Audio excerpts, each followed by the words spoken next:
Happy Tuesday, fellow Koala fans. Happy Tuesday. Happy Tuesday. Hey, I am joined here by some very, very cool folks, all about how we can save the koala, and we will get a little bit more into that in a second. But a big hello to my co-partner, Bev, my design partner in crime.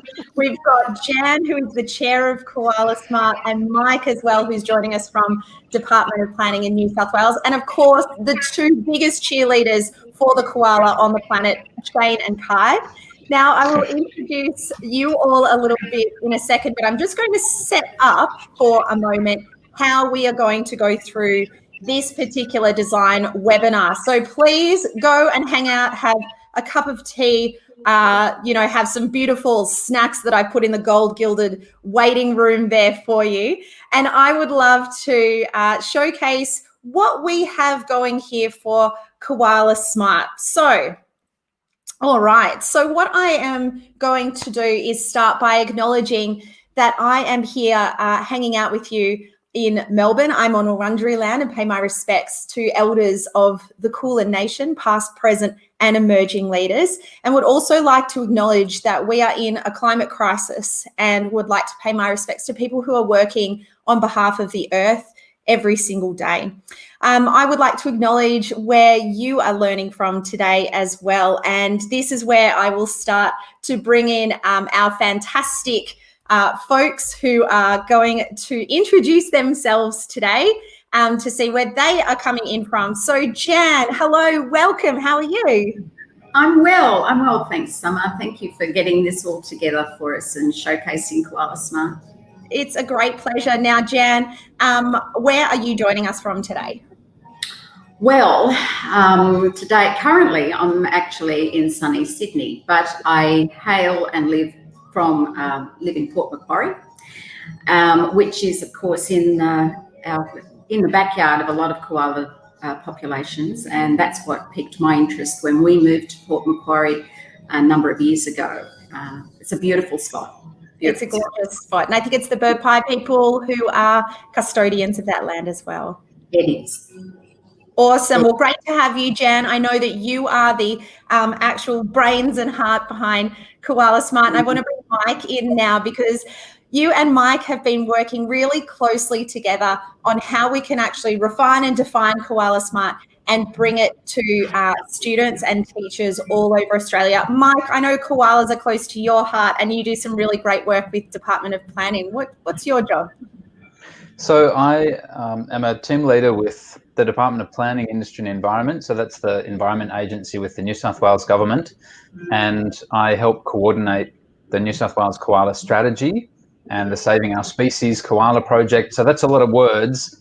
Short story is I do a lot of work on koalas, but most importantly, working with community groups and partners around the state to deliver real world conservation projects for koalas. And that's why I'm so excited about Koala Smart, because it's engaging a whole new audience of teachers and students to get their hands dirty in helping koalas. It's brilliant.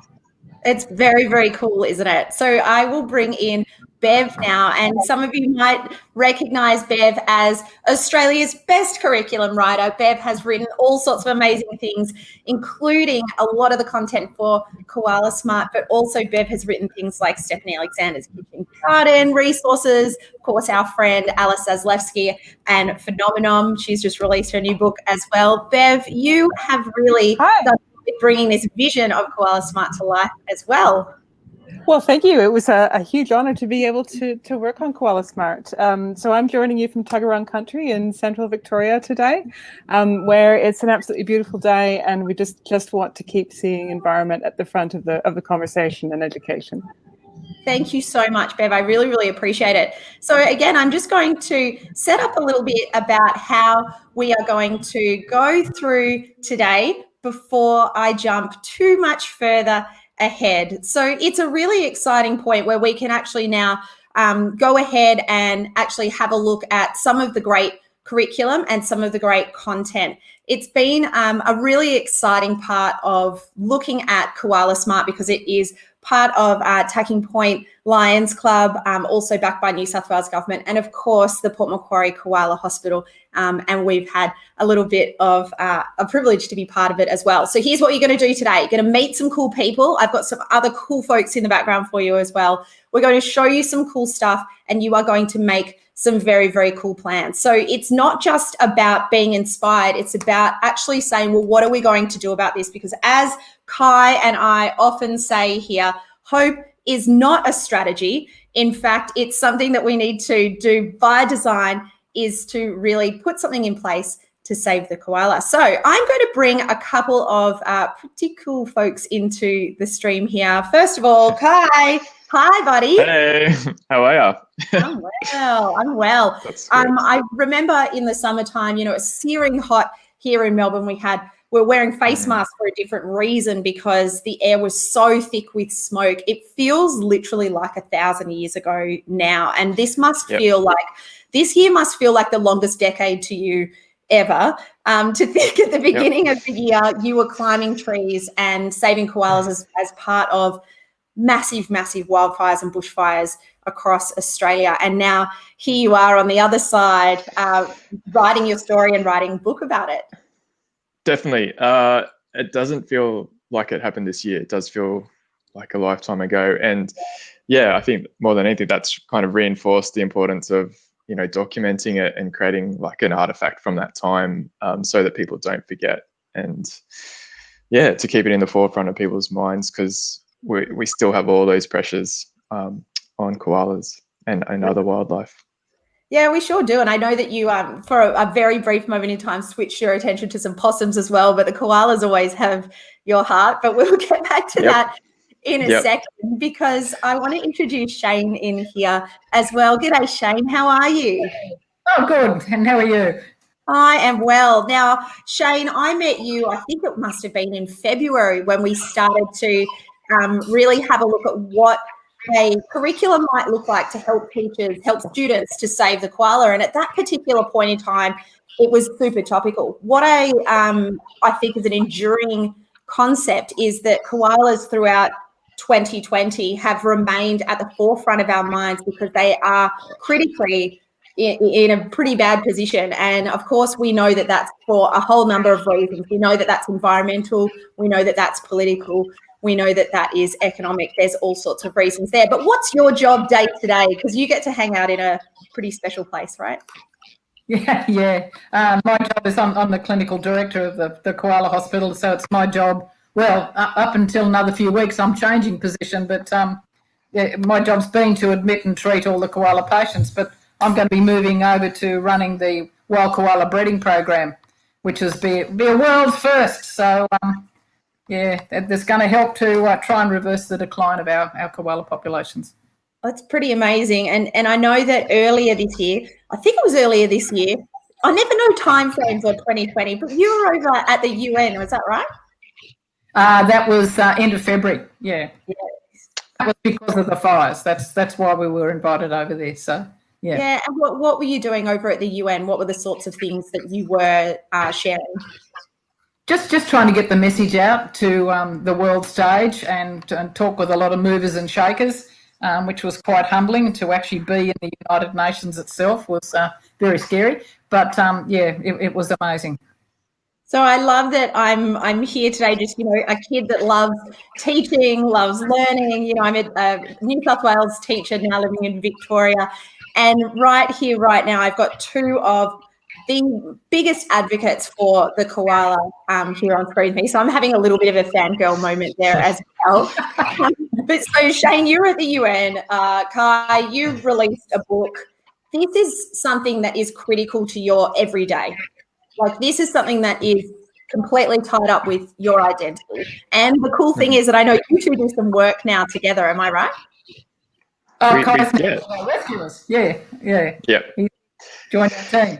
So, yeah. Yep. I love that so much. So, Kai, you went from Kangaroo Island up to Port Macquarie. What do you do up there now with Shane and the team?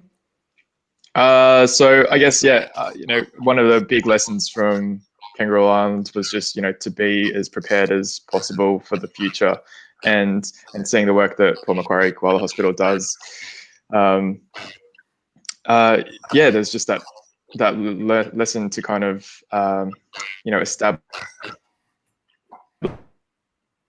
good, trusting working relationships, just to be able to hit the ground running. Oh, you lost me. Oh, we got you back. We kind of lost you back, but yeah, establishing those relationships in order for a collective approach. Yeah, and just to be able to collaborate in the future, just because we do know that it's going to happen again, basically. Oh, and how does that make you feel? Oh, not very good. Not great. Yeah. No, absolutely not.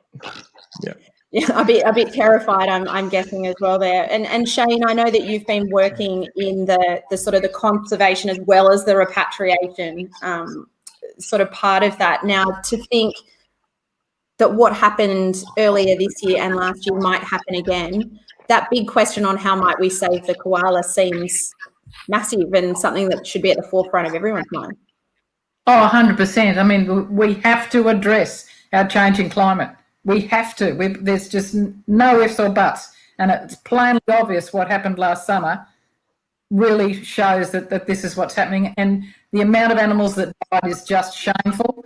And we've got to do everything in our power to prevent this happening again. But unfortunately, it will. We've got to have measures in place to protect the animals that are surviving.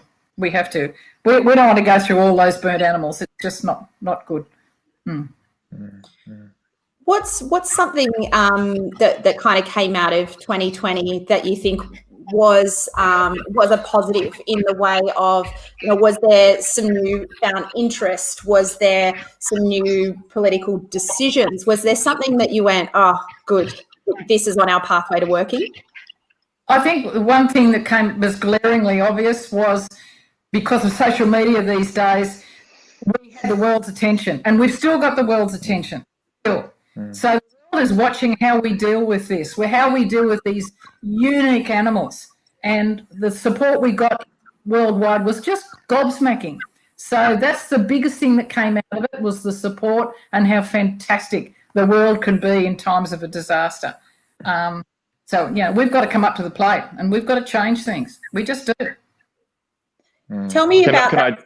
Yeah, please go, Kai. Yeah. Oh, I just wanted to add to Shane, just to kind of, my experience was that, koalas really have come to symbolize basically our failings to protect nature, but they've also, like, from my personal experience on KI, was that they've really symbolized, our ability to come together and just put differences aside, just really to help and do whatever we can in those times of crisis. So they're this very powerful symbol, and I think that's a real opportunity, basically, that we have here to get some messages across to people. And it's become... one more. Oh, go on, sorry. One more to add to it is when these sort of situations occur, we don't become, the Koala Hospital and there's other organisations. We become one country of people that care about wildlife, and all the wildlife people have really stuck together, and we're still stuck together. So not just koalas, all the other species, and we're just one big Australian family of those who work for wildlife. Really are. There's I do some work with an organisation down here, and their big push is around a future rich in wildlife, and how those profound nature-based experiences, particularly when we're young, actually change our whole, or set us on a path, not necessarily change, but set us on a really clear path of the kinds of conservation efforts we will make as adults or as young teenagers as well. So I'm pretty interested, Kai, what was the most profound sort of interaction or experience with nature that you've had that made you go, yep, this is so critical and part of my everyday, it's part of my value set, it's part of who I am?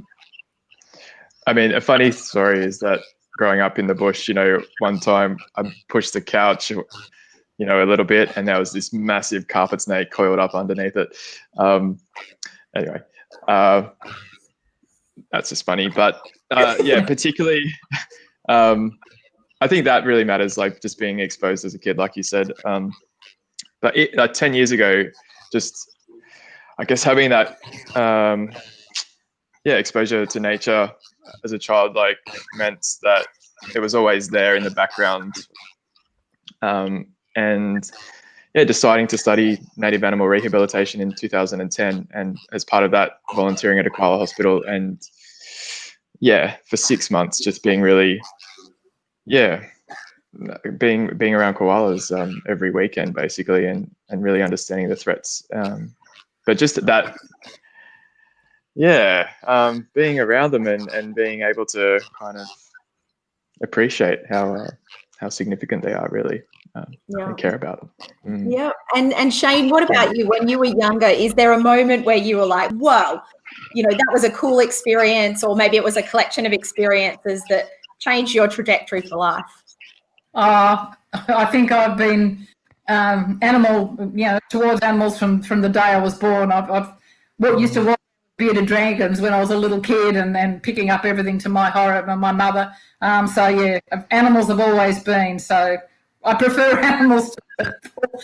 And I hope that experience happens with a lot of children today, because with the technology world that they have, sometimes they're far removed from wildlife and nature, and programs such as this Koala Smart engages them and gets them to think and to see how cool all those animals out there are, how wonderful the wildlife is that we've got. And I hope that it gets into their heads too. And it does, because during the fires, we got cards from kids from all over Australia and internationally, and presents from children. Kids brought up their pocket money. That's how much it hit them. It hit them in the heart. So I think it's had a major impact on kids. It really has.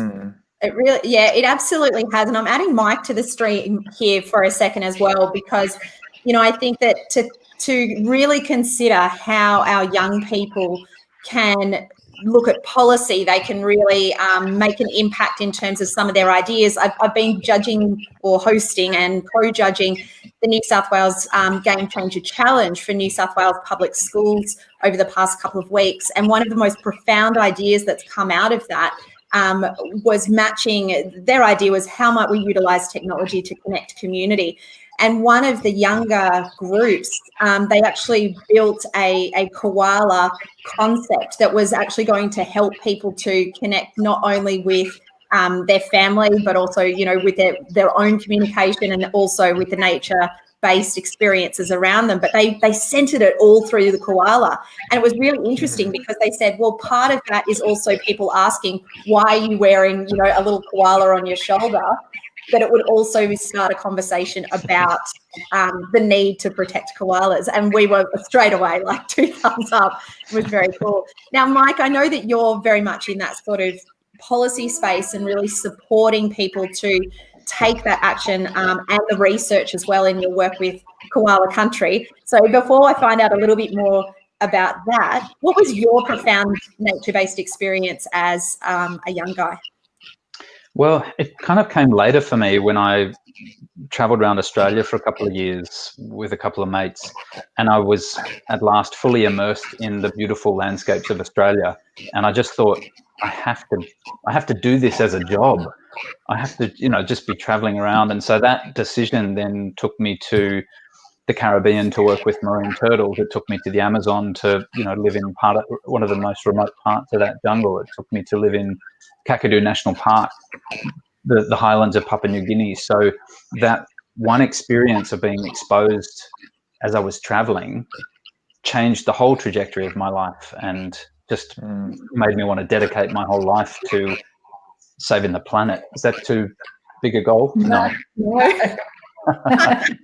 No, I think that's an amazing goal there. But it's so important, and why I'm asking you these questions. 3 people who every single day work on behalf of the environment, whether that be in more broadly, as Mike said, save the whole planet, or Kai, let's save all of the koalas as well. And Shane, I know you're talking more broadly around wildlife, but it's so important that there's a catalyst and it's come from somewhere. And we would see that Koala Smart might be that catalyst for a generation of young people. So for us to kind of take that hope that they get a nature-based experience out of the equation and say, well, actually by design and deliberately, let's now replace some concepts we might teach through the curriculum with this. It's a simple swap in and out. It's certainly not a full redesign as well. So, Mike, I know you had a little bit to do, and Shane too, with Koala Smart in 2019. What are some of the things that you saw coming out of it?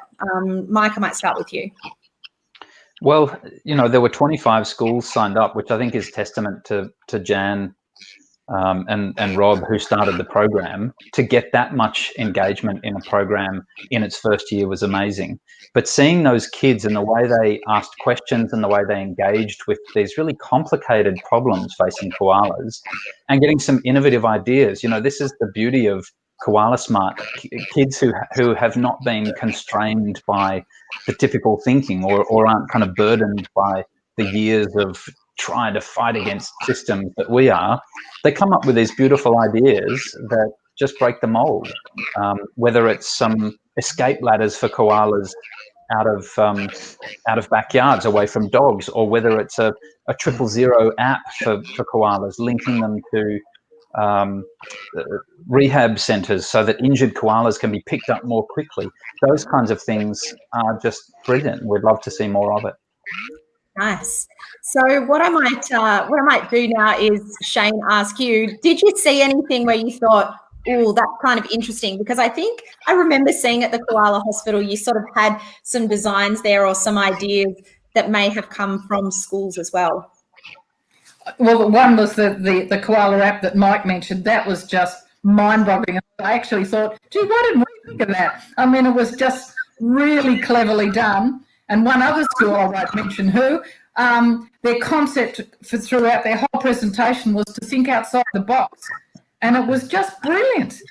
And I thought, what a bunch of clever kids we've got out there, and what they can do. And they all meant it, So it just warms your heart that there's a future, with these wildlife warriors. It really is. Yeah, it's pretty cool. When we leave, have set high expectations, have some really nice processes and a really clear why, it's amazing what our young people can bring to the party there as well. So if I had to ask you like a compelling reason, like let's say I'm in year 6, my teacher says we're looking at Koala Smart, and I say, why the koala? Mike, in a tweet, what would you say, why the koala? The koala is a powerful species because it's got its own importance. It's natural. It's intrinsically valuable to Australian society, and it's iconic across the world. But by protecting the habitat of the koala, this is not a tweet, by the way. I'm over my 140 characters.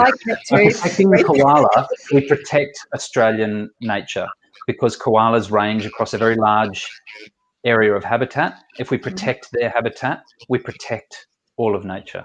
Ooh, okay, so Mike is saying we need to save the koala because if we do that, we save habitat, and then that's better for all kind of critters, flora and fauna, even human critters perhaps there too. All right, Shane, what is your big one compelling reason of why we should save the koala? Oh, look, I've got 1,000. But I suppose from a children's point of view, they're a cool animal. They're a fluffy, cute, and they engender warmth in you. And if we can't protect this cute, cool, warm animal, what hope is there? So for children, they see this cuddly animal. They're not cuddly, I can assure you, but they see that, and that's if we can't look after them, what hope is there? Really? Yeah, sorry. No, I love it. And that passion it's really true, isn't it? If we've given you something that is, really fluffy and super cute, and you're not compelled to save that, oh my goodness, what hope do the rest of us have? Like, I love that. It should be saved because it is intrinsically valuable for what it is. And it gives us that sense of, let's save this because it deserves it. Kai, I know I saw you nodding because you're actually a surrogate father of a koala. You can now use that time to brag. Tell us a little bit about koala and your compelling reason why we should save the koala. Yeah, I guess I've got that really personal experience where I allowed myself to, pin all my hopes on the rehabilitation of a single, koala Joey, and yeah, that was an incredibly powerful experience on Kangaroo Island to have that basically to help me get through a really traumatic period. Yeah. So I really understand what koalas mean to us as people, and that relationship to nature and what they've come to represent. So not only Australians, but the entire world basically. So yeah, for sure, like Mike said, they're this keystone species as well, where you protect the koalas, you're protecting countless other species. And like Shane said, these are animals that have existed for millions of years, and numbered in the millions as well, just a couple of hundred years ago. And now, they're looking at extinction within, before 2050, when they have every right to exist. So yeah, it's been more than 100 or however many characters it's been. But I really like your story, Kai, because it's beautifully personal, and I think when kids get directly up close with nature, particularly up close with critters like koalas, they form a personal connection, which is so powerful and kind of transcends everything else. If you're reading about it in a book or it's just theory, it so often doesn't cut through. And I think where you and Shane work, you have that personal experience every day, and it drives you, and that's what we want to get more kids to experience. So what we might dive into then is how we've helped that happen in Koala Smart. So Mike, I'm going to put you back into the golden crusted green room that's full of fabulously healthy koalas there in behind the scenes, and pull you back in later. Kai's like, where is this group? Yeah. Where is this group? And I'm actually going to bring beautiful Bev in here. Bev had such a beautiful experience chatting with both of you in order to pull in some of this idea. So when Bev and I were sitting thinking, okay, how might we help teachers who we know and love engage young people from a whole range of ages in saving the koala? The biggest thing was we need to get them as passionate as the most passionate people that we know. So Bev, can you talk us through that kind of what's embedded there in terms of, this isn't just a chat today with Shane and Kai. That's part of Koala Smart, right? Oh, absolutely. Look, when we started working on Koala Smart, our first lockdown had just started. Our whole world was changing, and I was feeling a really great sense of pain about the way that humans treat the environment, and that this is the kind of situation we've ended up in. I cannot say how much hope these guys gave me, and I wanted to pass that on, and I wanted to make sure that that's what happened when students and teachers engaged with the project. So there's so much student choice in the projects, but the big thing that I did was I got on Zoom and I was interviewing folks like Kai and like Shane and a whole lot of other people who are involved in all the really diverse and different ways that humans are working with special knowledge, with full heart to try and save the koala. And I wanted to bring all those really different people together and to say to kids, hey, here's someone who might have been a bit like you when you were young, or here's someone who might have been a bit like you, or here's a different person, completely different, and all those really different skills and knowledge. So to get the students to choose their own path through the resources was absolutely critical. So what I've sort of brought up here is just a little bit of an example of Kai's profile on Koala Smart. What's really ace is there's sort of a little bit of a magazine style article. Is that your baby koala there as well? Is that your buddy there, Kai? In the bus? No. I get us. That's just beautiful rando koala. There she is. And what we've, there. Oh, look. Oh, yeah. So beautiful. Yes, as part of Koala Smart, you can look at lots and lots of photos of very gorgeous koalas. And in fact, there is a koala named Summer up at the Koala Hospital. I check on Summer all the time. There is a transcript as well of that beautiful chat with Bev and with Kai. And there is also, you can see it was a really good chat. And there's also some great audio there. So Bev, what's the thought around having kind of the article, the transcript and the audio? It was kind of a building blocks thought too. And because I live out here in the country too, I was aware that some of the teachers I was working with at the time were saying, hey, the kids don't have bandwidth. And so it was partly that, but it was also mostly flexibility, that we basically thought, let's give the students access almost as if it's directly to these folks that I've interviewed. And so they can listen to my interview, but it's not beautifully cut. It's just our chat, really. I just took out the bits where we started laughing or where we lost our place, which, yes, it did happen, Kai. I did it to you.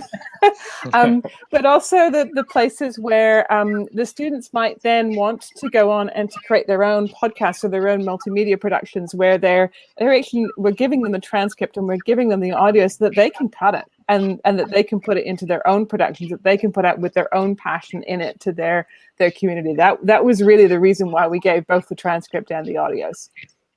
And we've got a whole range as well of these beautiful interviews too, which is really, really awesome. So we want to give you a little bit of a snapshot of that. What we might do though is I am going to show you how we're going to get a little bit kind of collaborative right now. So I will ask Shane, Kai, if you want to stick around for this, that would be quite fabulous. I know that we've got some school groups online as well, like some teacher groups, and there's a few others too, but I'm going to invite everybody that is in here now across to something that we call Miro. So our Miro, I'm going to pop that in our comments stream right there. It should come through.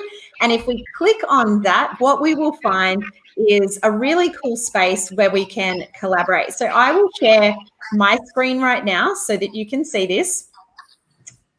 And all we need to do is grab a Post-it note online, and then we pop it on this nice little square here of how we can save the koala. So Kai, Shane, I'm going to bring Jan in now as well, and Mike, of course.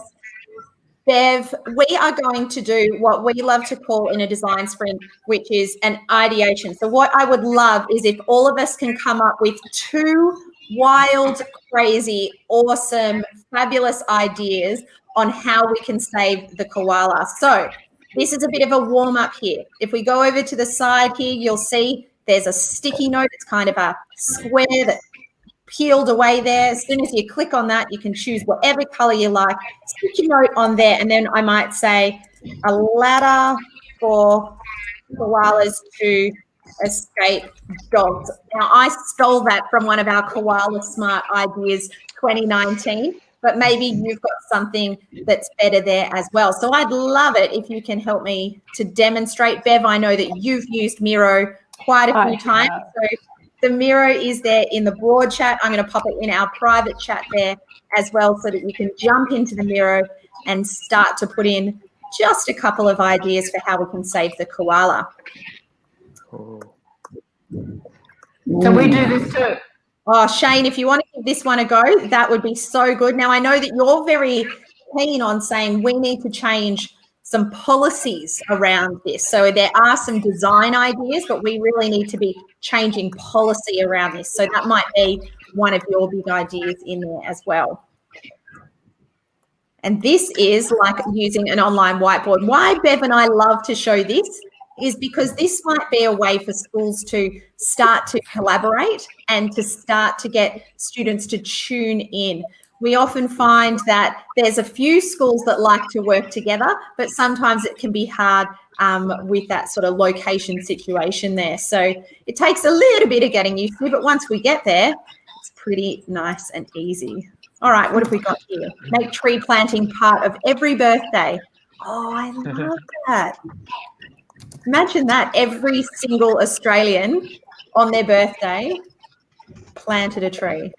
That would be I think the idea too was that you could go back and make sure you looked after your previous year's trees, which was something that Mike, I think you said in your interview, making sure the trees are looked after for multiple years. Yeah, it's the idea of tree parents or tree fairies, where it's not just about planting the tree. You need a tree fairy to come along and make sure it's still thriving and water it and maybe replace the dead ones. So there's a long relationship. You can't just plant a seedling. You're really committing to a leafy baby. Imagine if we had all of the year 3 students all across New South Wales becoming a Lorax. And so every day they had a tree and they became the guardian of that tree and they were looking after the tree. Koala themed art, that's cool. I like that. There's a lot of that around Port Macquarie, am I right, Jan? There is. There's a lot of koala themed art and it's growing every day. I think that's why it's so top of mind for everybody that lives in Port Macquarie. And that can be a good thing and a bad thing, because sometimes you get so used to seeing, all the koala images, and we do see real koalas wandering around Port Macquarie. It can lull people into a false sense of security. So maybe there's an argument for a bit of a wake-up call, even for us who live in the middle of koala habitat. Okay. And Kai, I've seen across some of the social media, you've been looking at, didn't I just sound old, but some of the social medias that you've been really in that advocacy space. So you've been getting quite loud around decisions that policymakers can make as well. That's a really important part of Koala Smart. We're not just looking at what are some of those designs or some of the things that can be created. We're asking to take action or advocacy, because we know some of our students actually become really good at debating, at speaking on behalf of the ideas of people. What would you say about that point of advocacy, Kai? Yeah, I mean, I guess like I'm just in the situation where I just do whatever I can with what I have, and I happen to have this platform and a bunch of goodwill. So I'm really trying to use that for advocacy. But again, like I'm not your best public speaker at all, so I've just got to trying to get better at that, basically. But a massive thing that's come out of KI for me too is just the power of education and reaching young people. So that's why I'm kind of so excited about this, because like if I could actually reach all the people that can be reached through Koala Smart, I would do that. And something I really want to start focusing on too is actually being able to speak to school groups as well, off the back of all this. So okay, so I'm going to add one in here that says get Kai to your school. And, yes. And if you can't, we know that there's that great interview with Bev. We know that there's some great resources in Koala Smart as well, because one thing that we really did look at, Bev, didn't we, was around this idea of how you can actually tune in and have those low barriers to engagement. So we love the Port Macquarie Koala Hospital, but we also know that that's a little bit far away for some people. So there's a virtual way of connecting that Shane has helped us develop as well. And of course, you can then create your own excursion, because we know you don't just have to go to the Koala Hospital, huge supporters of Koala Smart, but to have that profound nature-based experience wherever you are, you're able to then make those links as well. So as you can see, we've got some examples there for how you might save the koala. We've got how you might create an excursion there as well, which is really ace, which is including our tree planting.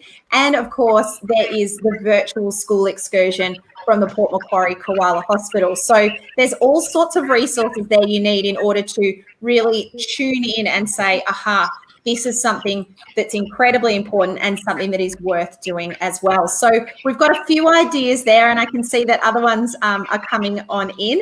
But what we might do is head over to, I'm going to stop sharing that screen there, and I want to have a little bit of a chat with Bev around, all right, that's really cool. I think that we realise that it's a really cool thing.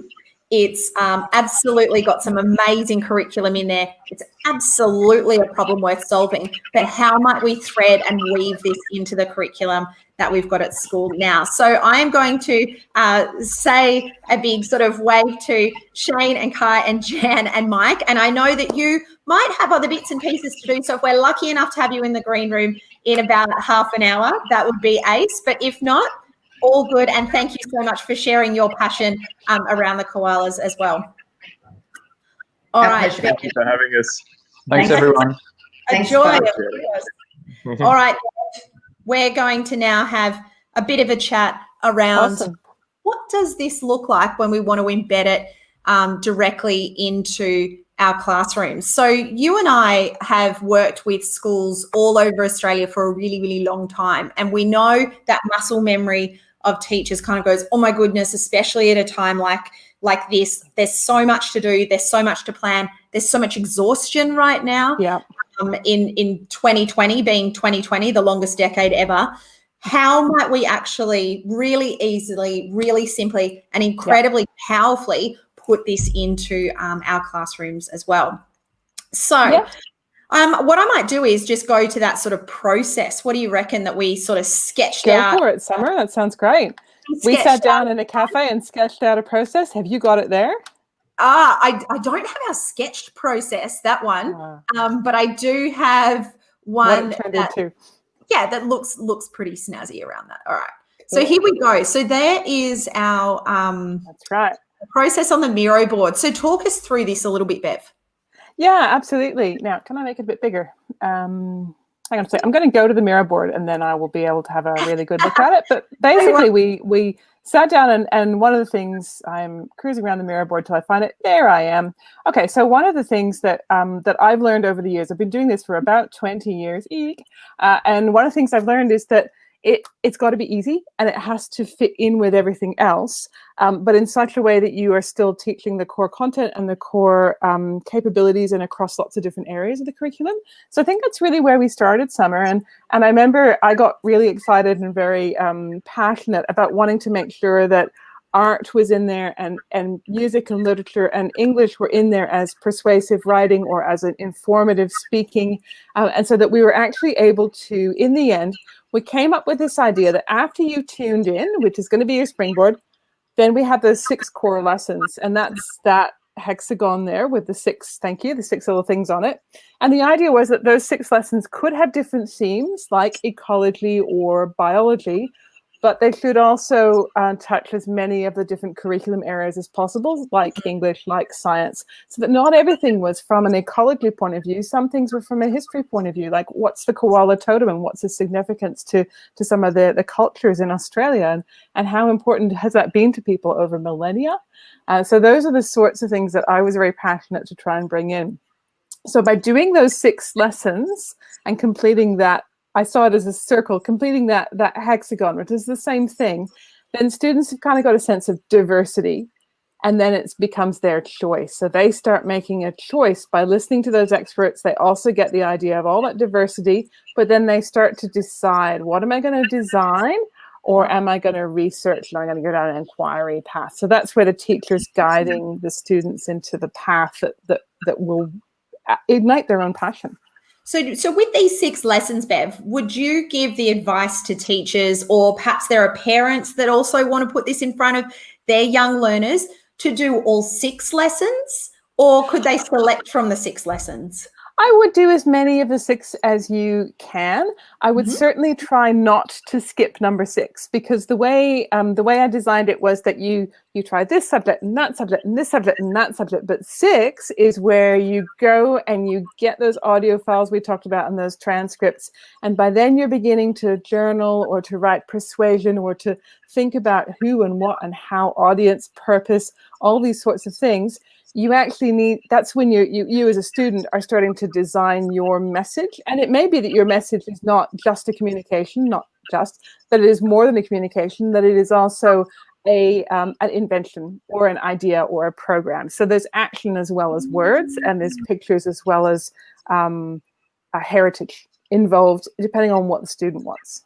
Yeah, I love that. It's kind of the methodology of show me now what you know, show me how your ideas have progressed and the action you're going to take. That's where there's so much student choice in there as well. So number 6. There's a community. There's a big community of people, and they're a diverse group of people. They're all different ages. They come from all different places. They have all different backgrounds that they bring. Here's our list of beautiful folks. So it was such an honor to talk to all these folks. Can I tell you, there's ecologists, there's there's the guy who goes out in the bush with dogs to find koala poo, scat, pardon me, and that's how he knows that a koala's in the tree, is because the dog sits down and says, "There's the poo." I got to talk to these people. I got to talk to the radio trackers, to the guy who's looking at the health of trees, and because that tree is the koala's food. And so what I wanted to do is to bring the students into that community of people who care. Here are the elders. Here are the people who care, who have scientific knowledge or personal experience or a background or a heritage. Come on in. Come on in. What do you want to do? I love that. We both said as part of this, wouldn't it be cool if we could flood their lives with really clever, lovely people who care heaps? And we also took that perspective. We were putting on lots of student hats, weren't we? As designers, we always look at this first from the user perspective. And we put on those sorts of hats of, there might be a young person out there who, isn't terribly convinced just yet if their teacher says, hey, we're doing Koala Smart. And they might say that like, well, who cares? Who cares if we save the koala? And we'll say these people do, and not this one or two, for them to look at this from a range of different perspectives, a geographical or a science or a history perspective or a citizenship perspective. They'll at least have that connection, with one, hopefully more. So it was really infectious, isn't it? Yeah, totally. To hear those stories. I mean, you look at Kai, he is someone that he can tweet about like, good morning to everybody who loves koalas. And like 600 people in the matter of 5 minutes are like, good morning.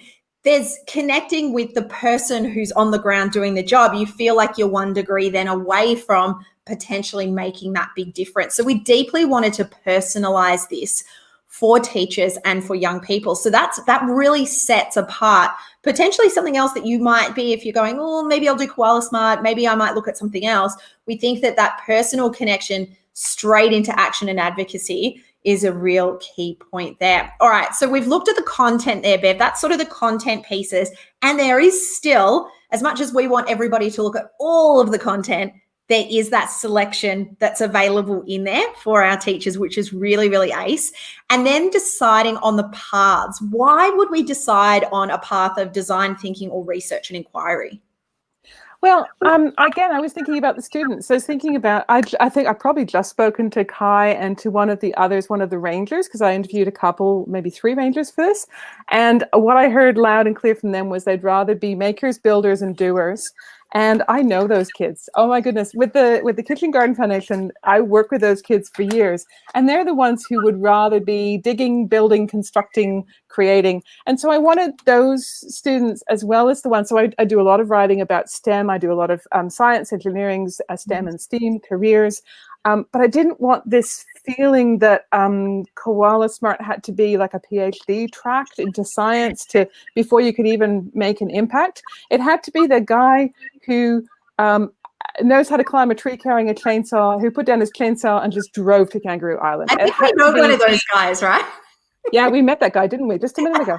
It had to be the guy who says, I didn't want to be at school, I wanted to be outside, but I became an Indigenous ranger and that gave me my place and it's given me what I'm doing today. Like, those are the people that I wanted to allow the students to validate to really different pathways that often struggle in education to come through. You often find a project's either one or the other. Yes, I love that we were able to do both there. And I think from some of our initial designs, we got lots of people in a room, from teachers that had looked at Koala Smart in 2019 to those who are working on the ground every day in the Koala Hospital, those like Mike who are in sort of policy. And we said, what is going to be the biggest, to use a very dorky term, lever for us to be able to do this? And one of those things, and just want to say hi, Carmeli, no sweat, so good that you were here, and we will make sure that you've got the recording of this as well. But we really wanted to make sure that there was that pathway of clear advocacy. If policy needs to change, then we need to teach young people about policy and how we write policy, how we communicate, and how we advocate for change as well, which is why we wanted particularly those two. So we've got those 2 tracks. In design thinking, we define, ideate, prototype. In research and inquiry, we identify, gather, and create. So it's almost like, oh, we've gathered all this information and it's really cool. We've heard from people like Kai. we've fallen in love with this idea of saving the koala, and then we get to our how, and that's where we can almost go off in those two pathways, or we can select what we want our students to go down, or we can give them the choice. Perhaps we even do 2 teams. So this is where the teacher choice comes into it. You know your students better than anybody else. We know the content, we've got a framework, but you know your students and the resources that you have better than anyone else. So it gives you a nice little choice there in how you might like to set up your group and differentiate slightly too. So we kind of fell in love with that too, didn't we, Bev? Yes, rather. I think also with environmental education over the years, you know, sometimes I'm talking to kids. In fact, I think at one of your events, Summer, I had a bunch of Year 7 girls come up to me and say, but how can we say anything when the world's been ruined before we got here? And I'm like, okay, we need to have this conversation. Right. And the whole idea of taking action is that the activities that you do, the actions that you do are absolutely authentic. They're not just made up, you know, stick the ears on the koala. These are 110% above that. You're actually doing something. You're building a ladder. You're creating a thing. Yeah. Now I want to just bring Mike in here, if he's still around for a moment. I can see Mike's camera off. I might bring Jan in for a moment if that's okay. So Jan, this is a really important part that Bev has just said, because it is so much more than just like, wow, that's a good idea. Koala Smart has built into it. If that's a really good idea and it's evaluated by people in Mike's team and your team and the broader team to say, well, that's pretty cool, what happens to it from there? It's not just given a certificate and a high five. There's actually a few more bits and pieces involved in it, right? Yeah. What happens in that situation? And this is the importance of, that's why we have a sign up for Koala Smart, and it's not just open slather, because we want to be a part of making your students' ideas a reality. So what happens is people like Mike or Shane or other people or Kai or other people in the Koala Hospital or Koala community can assist you with developing those ideas to a point where it is possible to apply them in a real world situation. So we have, if you like, critical friends, and that's the link that we enact at this stage of the project, and that will depend on when you, as a teacher, get to it. There's no timeline or steady timeline that you have to follow, but it's at some point during the course of the year that you're doing Koala Smart and rolling it into your classroom. Get back in touch with us and say, hey, this is our idea, this is what we're coming up with.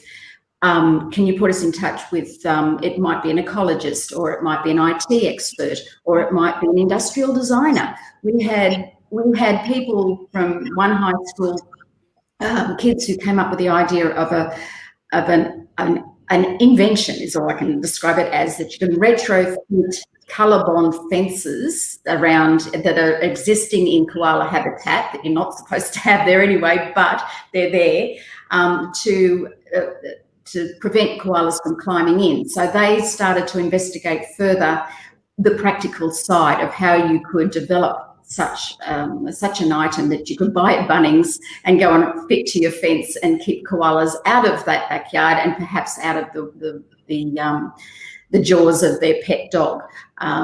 There's a Koala 000 app that was developed by another high school, and it was initiated by that high school, but now it's under further development between that high school and Charles Sturt University master's students that were brought into the picture to help further develop it, so that they will roll it out, and we'll hopefully pilot that with the Koala Hospital in 2021 in the Port Macquarie region, but it can be applied anywhere.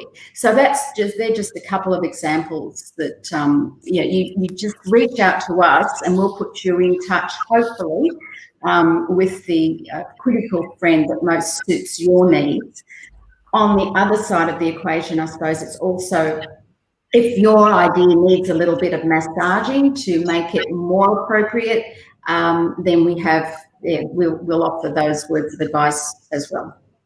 It's a very cool thing because so often Bev and I see or hear this concept of real world engagement, and we know that teachers are really thirsty for it. What is our challenge there is how do we actually connect these projects into a real world? I mean, everywhere's a real world, right? But it's saying just outside of our school, outside of our classrooms, and for it to get traction elsewhere. There's nothing better than for that time that young people have spent in coming up with action or advocacy, for it to have an audience, an authentic audience that can then take this and take it into action. What I also wanted to give a shout out, Jan, to you and your fabulous web development team is that got this amazing, clear, almost like a web form that says, yep, I'm ready to get in touch. I'd really like somebody to have a look at where we're at now, and it's nice and clear and easy. But as Jan said, that's why we get you to sign up, because there's really a partnership here in going through Koala Smart alongside. So Jan, I will pop you again in that gold gilded waiting room for you to hang out with all of the koalas, nice and healthy koalas, while Bev and I have just another little jam around this final part here. So the test and share is a great one with the critical friends. And I know Mike's team as well through Koala Country have a lot to do with that, in pulling that, really up to an amazing standard. But the reflect and dream big helps us to really have an evaluation component to this. Why is that important, Bev? Oh, absolutely. It's a part of helping the student to see that however far they've come, they're coming into that community of people who do care about koalas, and that there's also an accepted and there's a route for them to continue being a part of that community. And it allows for that self-assessment and for that dialogue between the teacher and the student. So that it can be that you're conferencing with them about the ways that they've worked within this project and what you've observed and the growth you've seen in their work within the project. So it allows for that as well, which is important to us to round off a project like this. Love it. Okay, so what we thought we would give you an opportunity to do here is actually start to build what a rough kind of sequence or scope might look like for you to build Koala Smart into your school and into your teaching and learning. So Bev, you can see here we've got our 7 phases, which are here in our nice little sketchy diagram here that we love. And what I thought would be a really great way for us to start to build this out, now noting that this Miro will be available to anyone and everyone, and we'll make sure that this is also sent out. But Bev, you might help me put together one while others might start to do this as well. So basically, if you're out there and wanting to have a bit of a go, I can see we've got some people on the Miro. I have put these under primary and secondary, and all you need to do is grab one of these little canvases like Bev and I are going to do as well. So you can move around the Miro board a little bit. What was that movie called? Blair Witch Project style. Ooh, make you a little bit seasick. But Bev and I will show you how you might like to do this. So I can tell you one of the extra ideas that I am going to put in to my phase 3. Now let's pretend that I am doing this with Year 7 geography, Bev. Okay. Okay, so it's Year 7 geography, because that was my very favourite class always to teach when I was a geography teacher back in the day. In phase 3, extra ideas.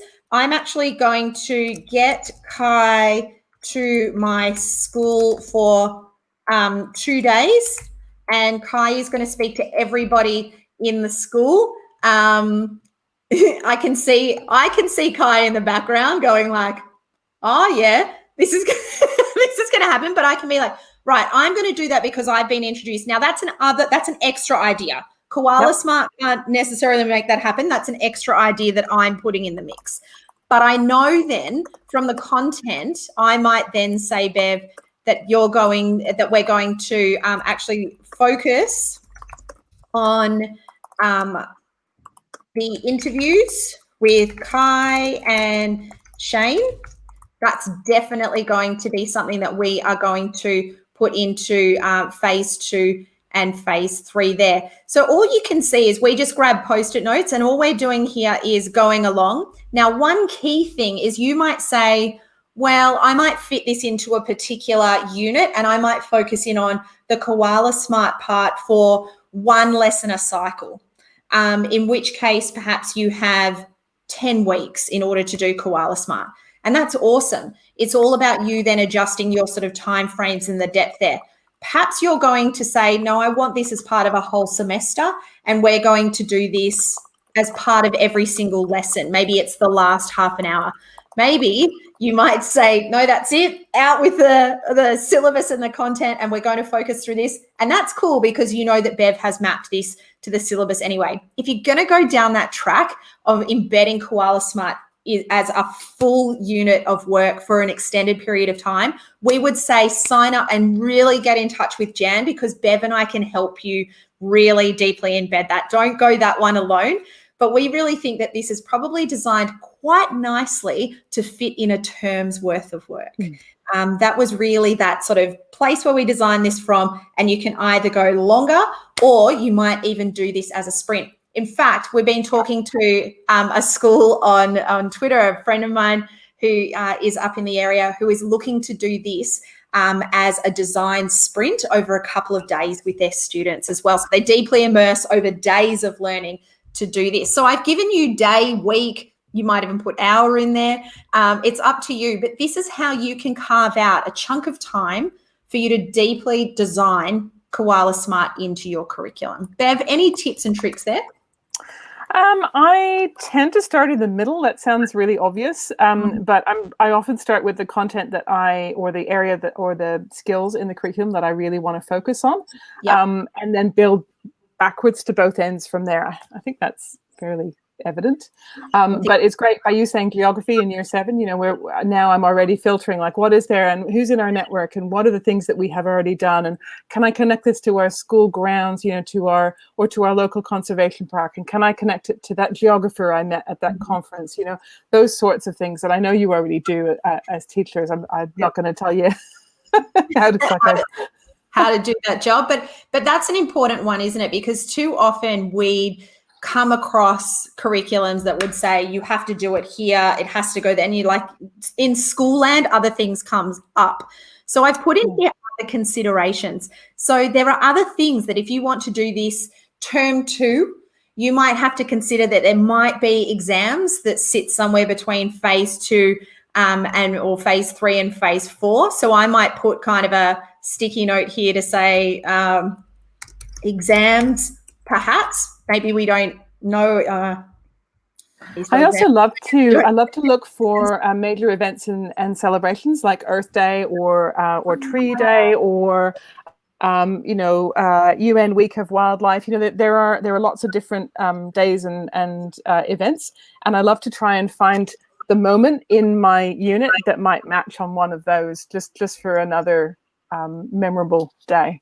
Oh, that's cool. So you might put in phase 6, and let's go over for a reminder of phase 6, which is our test and share. You might try and structure, actually backward map that, you reckon, Bev, and say, okay, if we've got Earth Day here and we want that to fall in the test and share, we might look at when Earth Day is, lock in our phase 6 to be in the week of Earth Day, and then kind of pull it back from there. That's a really clever way of thinking how you would embed that in. All right. Yeah, that often works. Yeah, particularly if you're thinking that you can almost guarantee that some of your students will want to have a tree planting element. So you can often work backwards from, say, National Tree Day or one of those dates. You're not telling your students what they're going to do, but you made a bet that someone's going to land on that Monopoly square. Yeah, that's a pretty cool one. I know of some schools that do, some PBL work, some project-based work or problem-based work, where there is some sort of showcase of work, which is what we're really looking at in test and share. Now, don't forget, test and share might go over 3 or 4 weeks, where you'll test and iterate and define and refine and then share. But I know of a school that does this as their open day. So the open day is actually the PBL showcase day. So it might be worth going back to school calendars and starting to think, when are those really great big days where there's already an audience in our school, or maybe there's a local community market day where there's already an audience for the students there, so that they can get that real-time feedback and, again, work back from there. So that's a really, really good tip. I like that, Ev. Excellent. I've just dropped in a tree festival there, which literally just came to mind. But I remember asking Kai what motivated him, and he said, "I just love trees." And that was a part of what started him off. Sorry, Kai, if you're still here and you'd like to have words with me later. But wouldn't it be neat if there was, I can imagine this happening particularly in primary, in the upper years of primary, a tree festivaling, celebrating all the different aspects of trees. And of course, koalas and the application of tree planting and tree habitat maintenance and all those questions, fire prevention, etc. Those all come into this festival in a way that you can be completely multi-subject, multi-year level, really applied. I like that. It's made me think of phase 7, actually, Bev, where we are doing the reviewing and the dreaming big. For some of our schools, you might actually say, no, we're not only going for 2021, but we're going to lock in 2022 as well.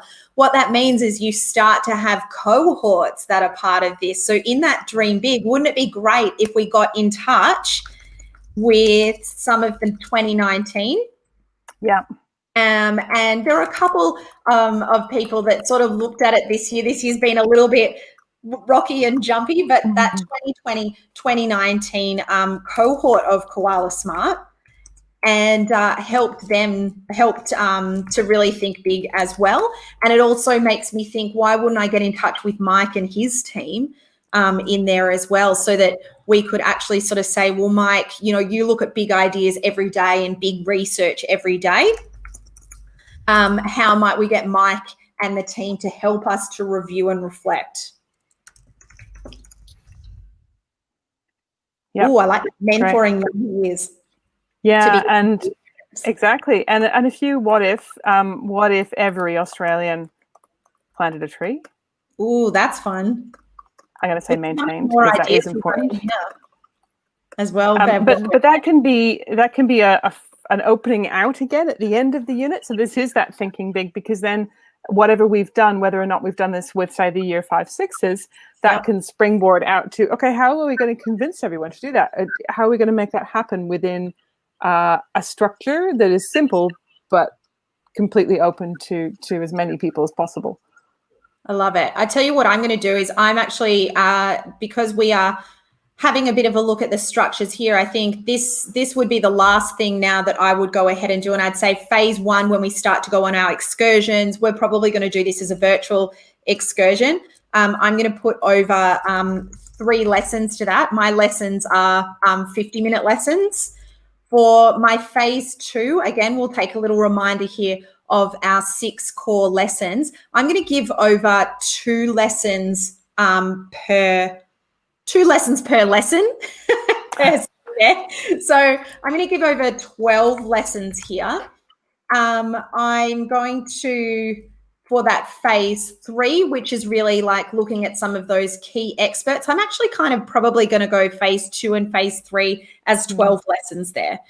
Then our phase 4, that's really that kind of deciding on that path, right? Like we're really taking control of that sort of, learning and deciding there. So I might give them sort of 1 lesson to decide, and then the considering of going down that track, which is really their own inquiry. And because I'm going to make these students do this together, I just need some more Post-it notes.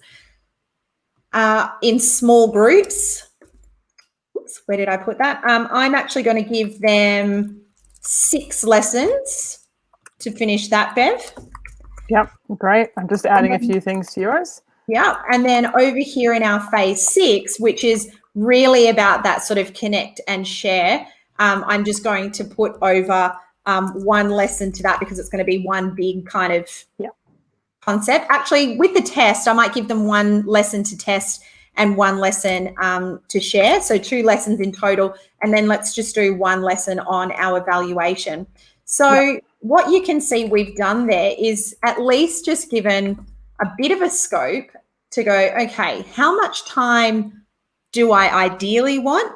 And that's when we then go and have a look at our kind of calendar and our other bits and pieces. But at least we've started to get a bit of a framework of how we might present this to our head of department, how we might present this to our stage leaders, and then we can start to negotiate time. The great thing is that you've got the content there. You don't have to go any further for any content. We've tested this to be the most up-to-date, the most accurate, the most diverse content that you have as well. So there's no need for you to go digging, finding YouTube clips and doing bits and pieces like that. That's all done.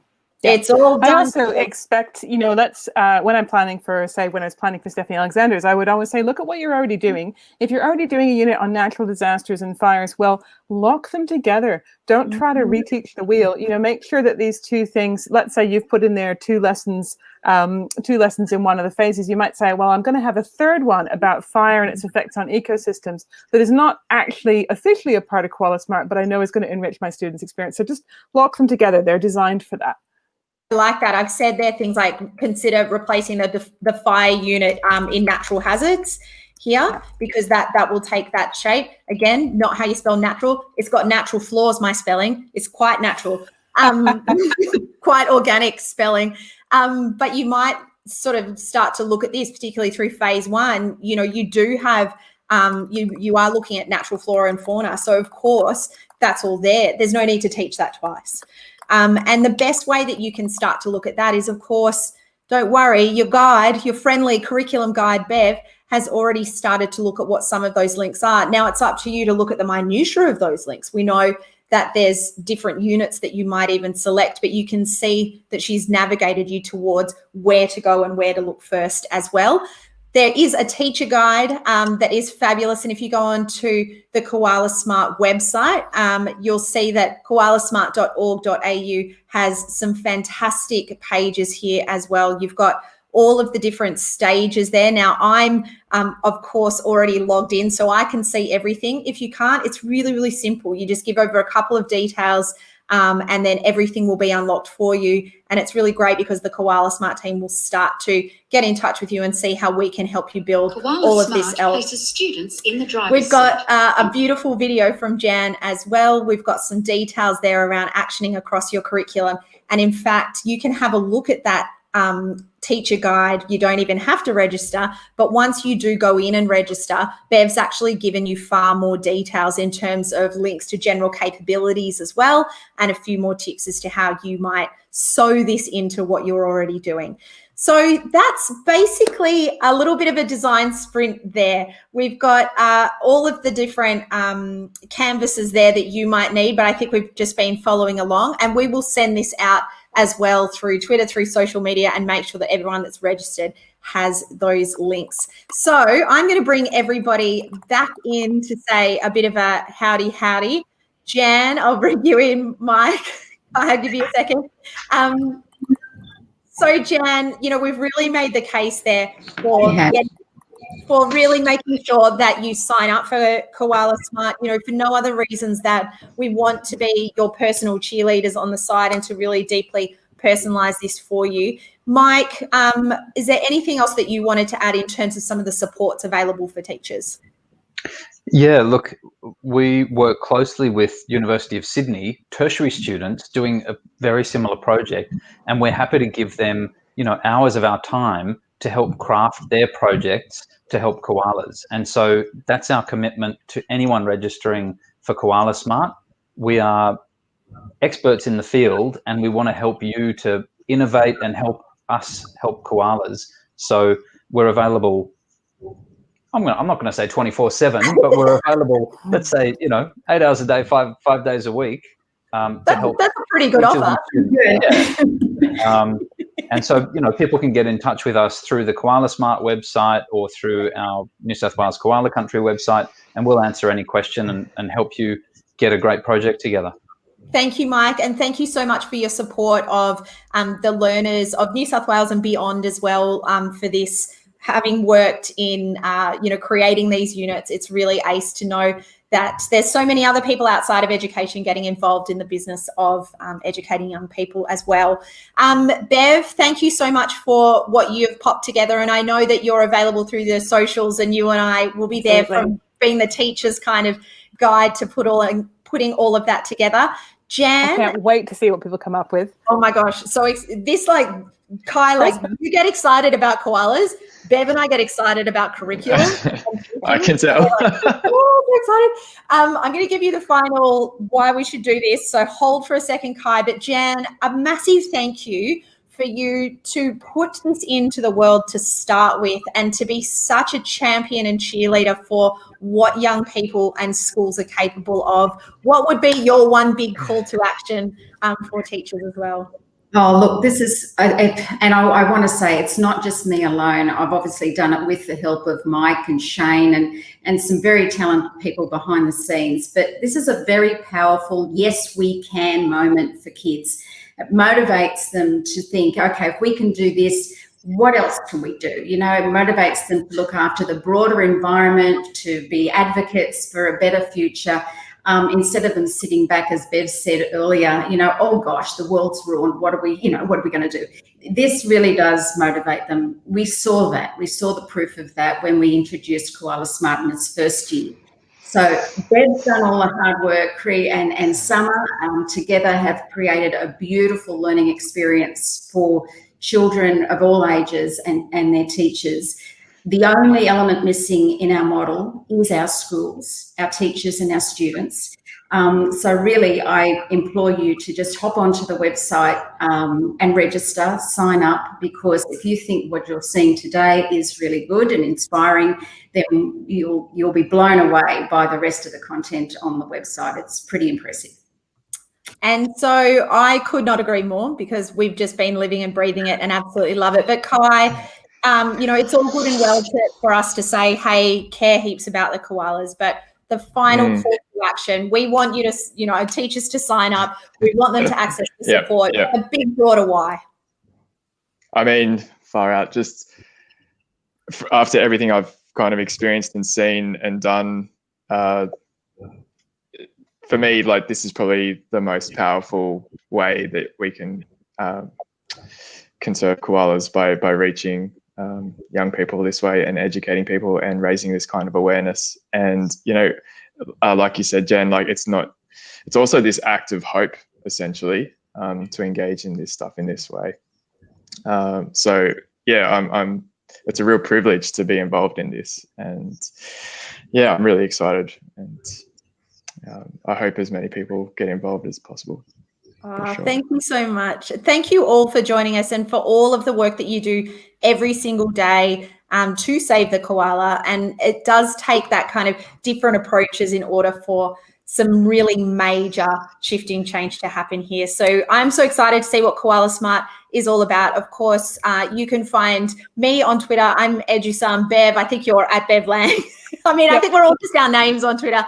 But the best places to go for getting in touch with us directly is through koalasmart.org.au. So thanks for hanging out and spending the afternoon with us, and keep thinking about how you can save the koala. Now, what we always have to do at the end of any webinar is an awkward wave.